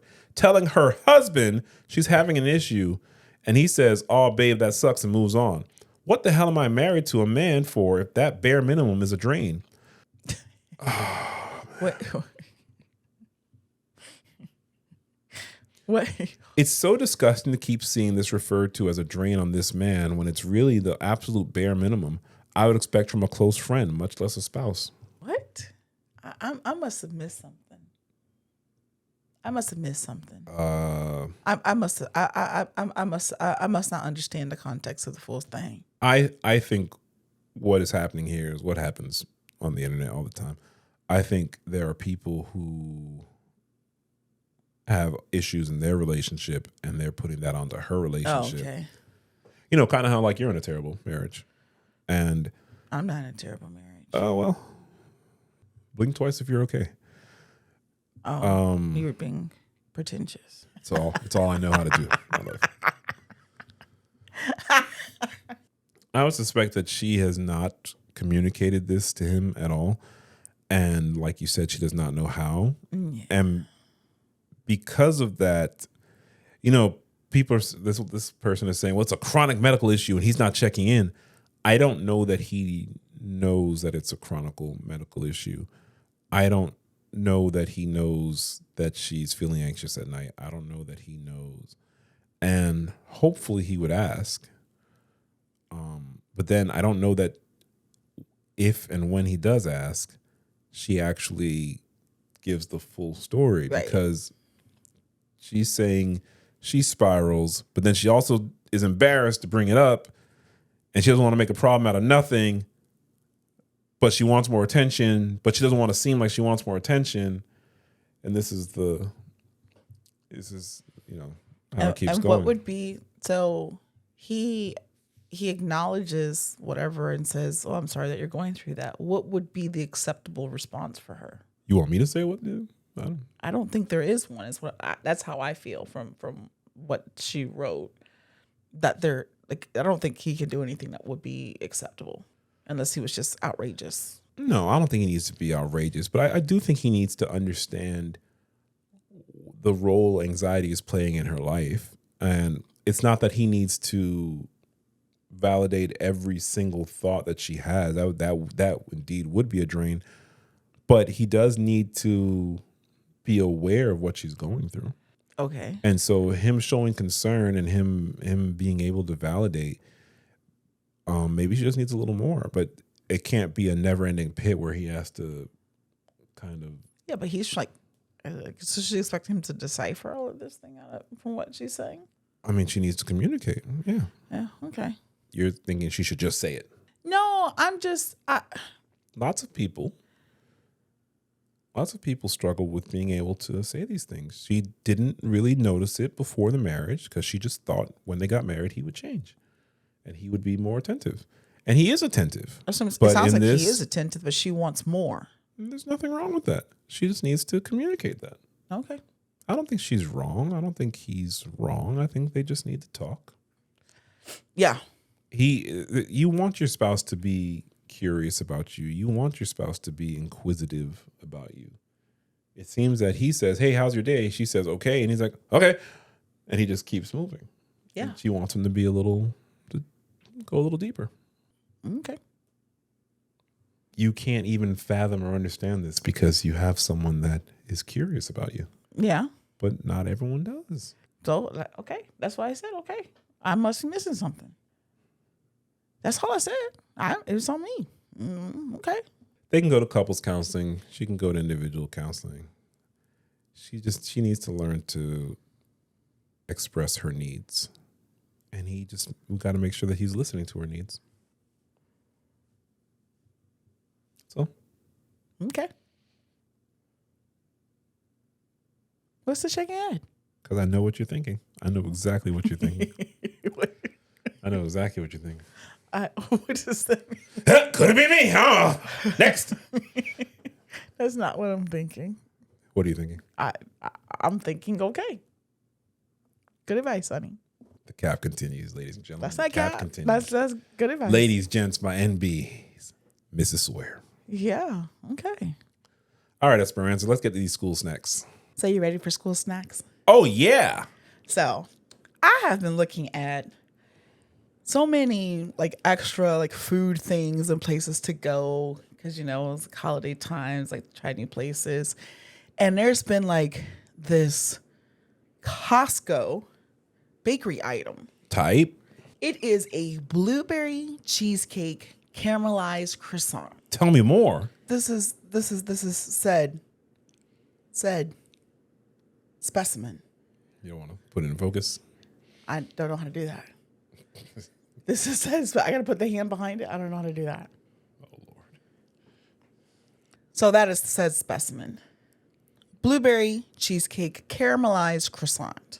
Marvel at it. Yes. You had me at blueberry. I know you like blueberries. So the thing is with Costco desserts, they're delicious. The bakery items, the breakfast items, they're all so good. But it's Costco, so it's a bunch of them, right? So I don't normally partake in them unless it's like something for the office because it becomes too many. Well, this one, they come in a pack of 6, and everyone has raved about it to the point there's like chefs that I follow that have tried it and said it's great. I even had one chef recreate their own version of it. And so I said, let us, the Sawyers, try out the blueberry cheesecake caramelized croissant. You want to try it first? I warmed it up. After you, my dear. Nah, that piece is for you because it's not too big. Cut it in 4. Put it in the air fryer for a little bit. Ooh. It's got like a little crumble on top.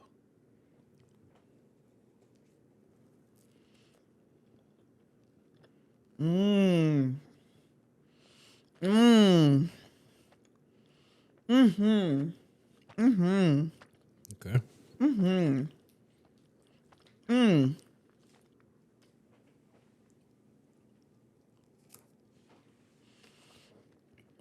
Mm.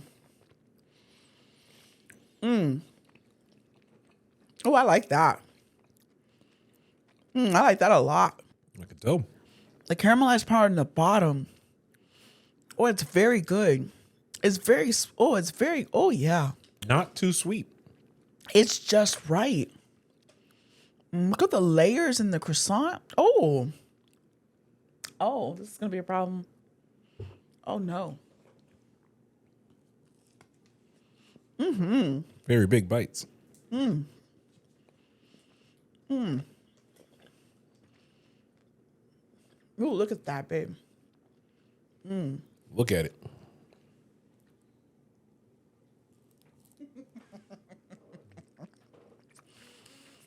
Mmm. Oh, I really like that. We know. Oh, that's gonna be a problem. That's good. Problem? Got a little bit on you.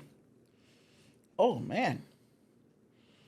Oh, that was very good. Decadent. Mm-hmm. Rich. I got some of that caramelized part at the bottom. It was very good. So some people I saw like they ate it like cold. There's a cold one there too, but I don't want to try it cold because then I'm gonna eat the whole thing again. That's very good. Okay. So you like it? I do. Okay. Shout out Costco. Costco. It's very good. Okay. Yeah, that's a good school snack. We have those in school. Alrighty. You seem pleased. I'm very pleased. I'm glad that I actually waited for us to record to try it Okay. because there might not have been any left.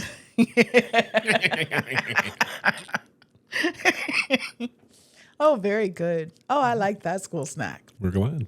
Yes. Oh, yes. So if you have not had it, please make sure you go and get the Costco blueberry cheesecake caramelized croissant. Such a long name.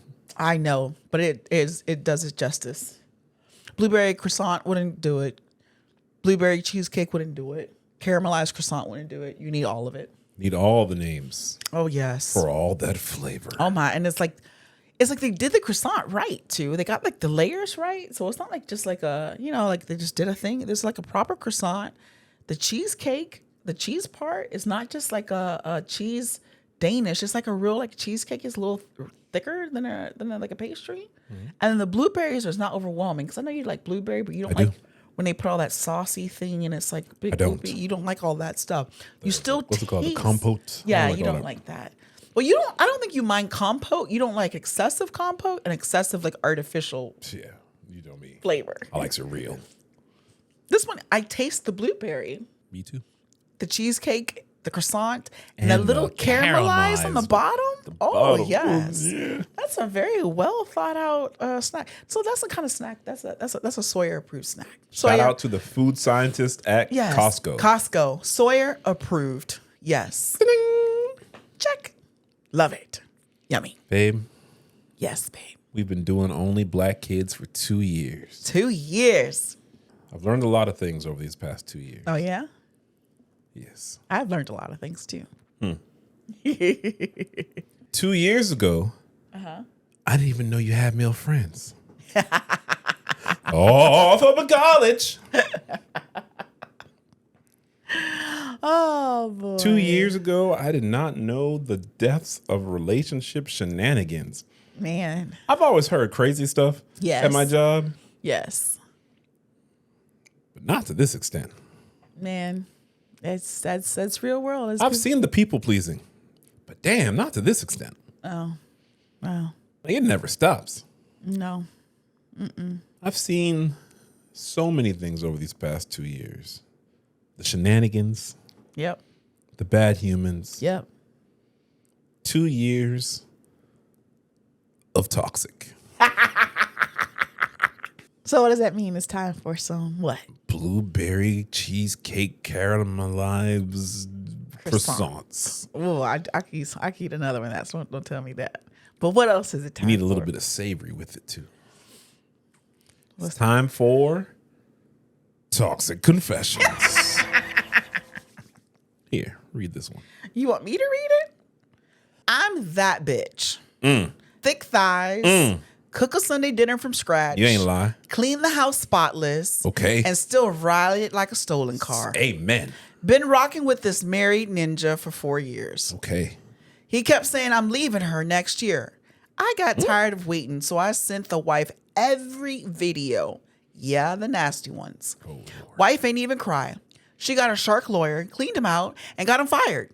Because her dad is his boss. Now he blowing up my phone crying, you destroyed me. But I'm over here lonely and broke too. How I can make him grow a spine and pick me for the real this time? I put too much time. That's the definition of a pick me. That is bad. That's a toxic. That is a toxic person. It's a toxic pick me. That is terrible. So now you want to be bad and broke too and still want him? What is that? toxic. Damn, that's toxic. I'm legendary out here. Been cheating on my baby mama with her cousin for a whole year. Damn. Cousin's way nastier, and that's facts. Kept telling both I was leaving the other one. Cousin recorded me sleeping in her bed and sent it straight to baby mama. Ooh. Baby mama took the kids, froze the accounts, and had a whole new dude coworker moving her things out of our house by Friday. Damn. How do I get my family back and make them see I'm the real victim of bad timing? Nah. I love one and lust the other. Look at that. And shouldn't have to choose. Okay. All right. Let's see what your shouldn't ass gonna be out. I'm legendary out here. Legendary. That's- Okay. Spoken like a guy who's never got any bitches. There you go. I've been with Nikki for 3 years. I told her to be patient, that I was not leaving my life. And I told her to stop asking me about it if she wanted to stay with me. The last couple of months, she's been unavailable. So I put a tracker on her car and I see her meeting up with a different man going out on dates. And I'm furious because I could easily just walk up to her and confront them, but I didn't. I watched them for months. This last time, though, they were in a jewelry shop and she's trying on a ring. So I said, enough is enough. And I approached and I said, hey, what's up? And she looked me straight in my face and said, how's your wife? Tell her King and I said hello. King said, what's up? I ran out so fast. Why would she cut me without a conversation? How do I get her to explain to me what's going on? And what should I do next? As I'm not going to lose her. I gave her 3 years already. I should be the only king in her life. Advice? These people are stupid. You lucky King ain't knock your ass out. That could have ended totally different. That could have ended totally different. Oh my gosh. Oh, God. Man. Ugh. I'm 23, legendary in these streets. Oh, God. Unemployed, but that's temporary. Kings go through seasons. 2 years ago, I left my baby mama, Sandy, because real talk, the baby was crying too much, and she kept asking where I was at 3 a.m. I needed space to find myself. Fast forward, this girl just posted her wedding photos. Wedding? Some dusty suit-wearing ninja with a job grinning next to my creation like he won the lottery? She in a white dress looking all happy and renewed. Caption talking about God did it and new chapter. Bitch, what chapter? I'm the whole book. No. How's she gonna move out like I ain't the blueprint? Nope. That's disrespectful on a spiritual level. Yeah, okay. She's supposed to be at home pining, Nope. posting throwbacks of me, Nope. maybe a subtle still think about him story for her close friends. Nope. Not this. Not vows and rice throwing and a new last name. Yes. Now I'm sick. I can't eat. I can't sleep. Can't even scroll in peace. Every time I open up Instagram, it's another slideshow of this betrayal. I love it. How do I crash this marriage the right way? You don't. Should I slide in the DMs talking about, remember when we made our son on the balcony? Nope. Or hit up the husband like, bro, she still got my name tattooed. Want to see? No. Maybe show up to her house? Yeah. He's out of there, buddy. You out of there. I'm not trying to be bitter. I'm just saying she's moving too fast and it's messing with my mental health. A real one wouldn't do me like this. Yes. Yes, the real one would. Yes. A real one wouldn't do me like this. I deserve closure or a +1. Help? No. What do you mean by +1? No. I don't know. He needs another chance? He needs another go? No. He's gone. Gone. He wants to run back to meets? All I kept thinking about was that R. Kelly song. I can't live. I can't sleep. Too deep. If I can breathe again. You need to put on that and chill out. 6 of us, 3 couples, bowl together. I've been hooking up with my friend's husband behind her back for a while. Hell he no. warned me, don't let me get used to you. So I only slept with him every now and then. He left me anyway for another woman in our friend group. I told his wife that he's cheating on her with the other woman, and she promised me that she was going to divorce him. They reunited, and I'm sick. Do I tell my friend I slept with her husband?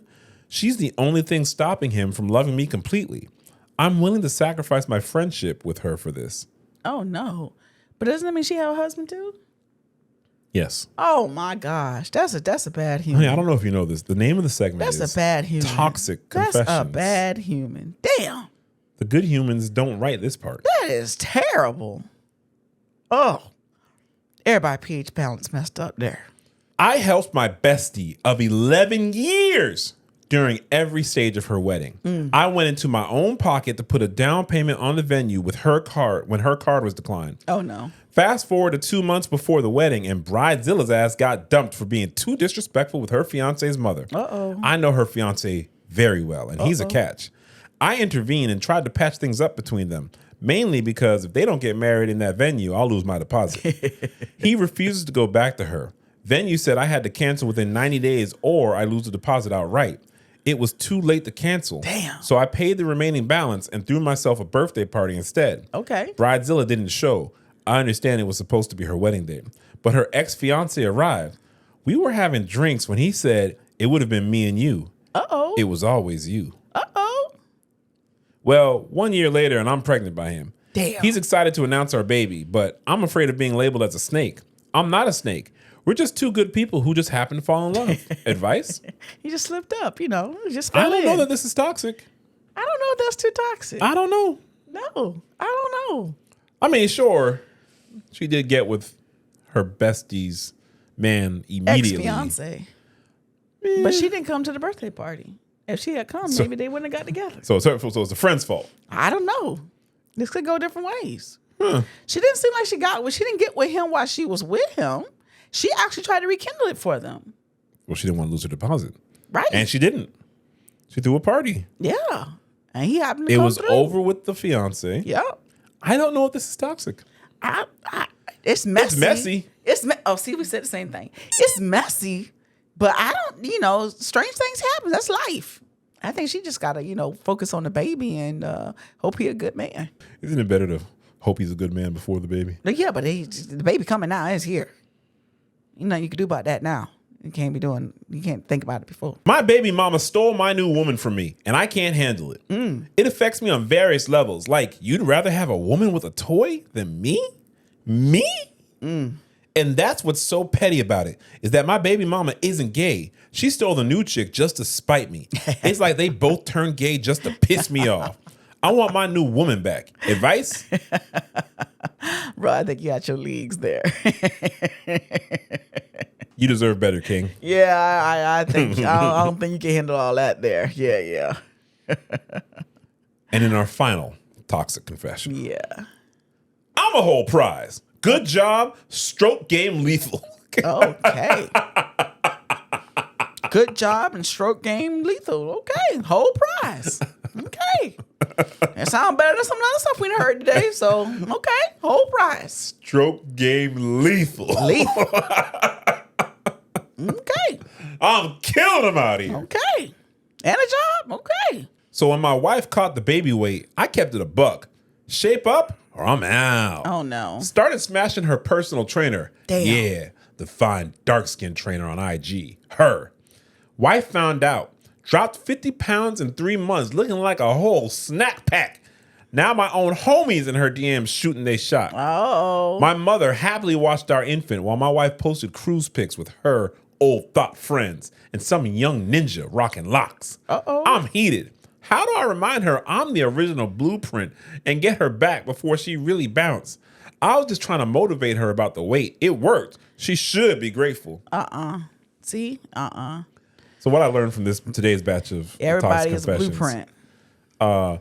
sometimes you'll see that ChatGPT starts repeating itself. Yes. So if you see 2 of them said, Yeah. I'm legendary. Legendary and blueprint. 2 of them said, I'm the blueprint. Yes. Yes. A lot of baby mamas, yeah. Yes. Yeah. Yes. Yeah. That's a good it's batch for ChatGPT. Catching up there. Yeah. The training, Yeah. the algorithm that you got those from, it was Got to get on training. Claude. Yeah, you Gotta get got some you Claude got and you got to some switch it Gemini. up a little bit. Claude You and gotta- Gemini. That's You the got to switch it up a recommendation. little bit. Yeah. Yes. You got to make sure because that one's getting a little. Yeah, the blueprint. Honey, Yes, my love. do you have any words you want to send out to the classmates as this new year is about to begin? Someone might be listening to this in the future right now. It might already be 2026. Yeah. Because they didn't tune in on New Year's Eve. That's okay. That's okay. Do you have any words for them?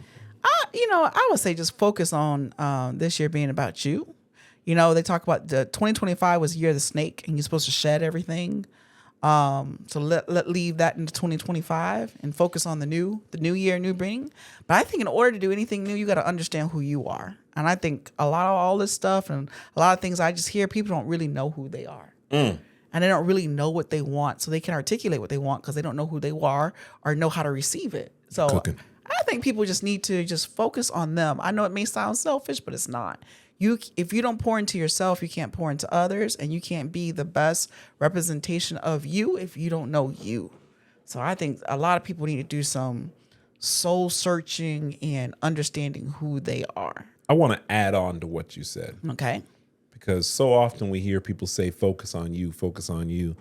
And I don't think solely focusing on you is the answer. Okay. But the first part you said was that people need to understand themselves. Yeah. And that is what I would recommend people focus on. So in the focusing on you, focus on understanding you. Okay. I think when we become too individualistic in this society, you see it doesn't really work well for us. And I don't think that we are individualistic people by nature. I think we are a communal people. Yes. So many of our communities have been torn apart through division, through capitalism, through space, through structures by design. And I think it's hard for us. I think you should develop your self-awareness, develop your understanding of yourself, and continue to build your community. You know, I've heard from a lot of people this holiday season, they didn't really have family, they didn't really have friends, and they kind of just felt stuck and alone. And hey, there's going to be a whole other holiday season next year. You're going to have another birthday, inshallah. You're going to have all this kind of stuff. So you can plan for that and develop your community now. Yeah, I agree with that. I think we're saying. It's very similar. It's the related part. Yes. Develop your understanding of yourself so that you can then develop your community where you can be validated, seen, feel safe, and lead the life you want to live. I will tell you this. This is a lot of relationship shenanigans today. Okay, but what happens is we're meeting these people who are completely outside of our community. We do not know them. They do not have references. We are trusting these apps to be the reference. Yeah. And they cap on these apps. That's what these apps are known for. Yeah. So I imagine if you had a broader community and the people that you were engaging with on a friend level, on a spiritual level, on a financial level, all these people were part of the community. Suddenly, these same shenanigans can't exist. Oh, that's Henrietta's boy. Yeah, he was references. I think why he ain't got no woman? Oh, well, his last girl. I think you still have these shenanigans because people gonna people. Yes, I'm not saying it's the end of all shenanigans as long as you know who his mama is. I'm not saying that. Of course not. Shenanigans existed 100 years ago, 1,000 years ago, and all that. Yeah, but not to this level. Yeah, you could have a whole other family on the other side of town, but damn, these dudes be having a whole other family in the same apartment building. Yeah, in the same apartment. Yeah. That's stroke game lethal, right? But he got a job too. That's whole package. That's the whole prize. That's the prize. What more do you want from me? That's the prize. I got the job. But that's where I would tie it back to. If you know who you are and you have your expectations and you know what works for you and what you don't want to settle for, then someone like that could never. They can't come in. So I think that's what I'm saying. I think the both together, there is a circular thing. I'll leave with this. I had a plan that I was going to announce in today's episode. It was going to be this year-long initiative, how we're going to do something community-based and all this kind of stuff. And I changed my mind a few days ago. Okay. And the reason I changed my mind was I didn't want it to just be something that I develop and deliver. I wanted it to be something that we built together. So if the community builds it, then the community will be fed by it. It will nurture the community. It will be of the community. It will be ours. The community will own it versus me just coming up with some harebrained scheme and trying to make it pop like I'm inventing new slang or something. We don't want it to be too booky. Okay. Got it. As such, I hope we will continue and begin and continue to discuss community-led initiatives like the book club happening Sunday, January 11th. Yep. Like office hours, like all these things. Okay. And I'm looking at you, Mrs. Sawyer, because you're a community leader. Okay. Sometimes you got to answer the call. If I see the name I don't understand the caller ID, I'll pick up. It's in you, girl. It's in you. Stroke game lethal. But the full prize. If I had like an Xbox or a PS5 or something, if I had like a gamer name, I would change it right now to Stroke Game Lethal. Oh my gosh. SGL. What? Stroke Game Lethal. Oh, okay. See, you got. No, no. I know who I am. That's not for me. Who are you? I'm Mrs. Sawyer. Nefertiti Esperanza. All right. Thank you, classmates, for joining us on the final Only Black Kids episode of 2025. No reacts last week. No reacts this week. We're taking a little break. That's right. Although not much of a break, because we're doing this right now. Yes. Y'all got the Noche Buena story, so Yes. This is real time, basically. Yes. But we'll be back. Yes. With more podcast episodes, more reacts, and so much more. Check us out at onlyblackkids.com. Onlyblackkids.com. Cop you a shirt for the new year. Classmates come through. Hang out and honor roll. Yes. Join the free program, the free tier. You feel me? Yes. That's all it. of that. Take us out, Mrs. Sawyer. See you next year. Bye-bye.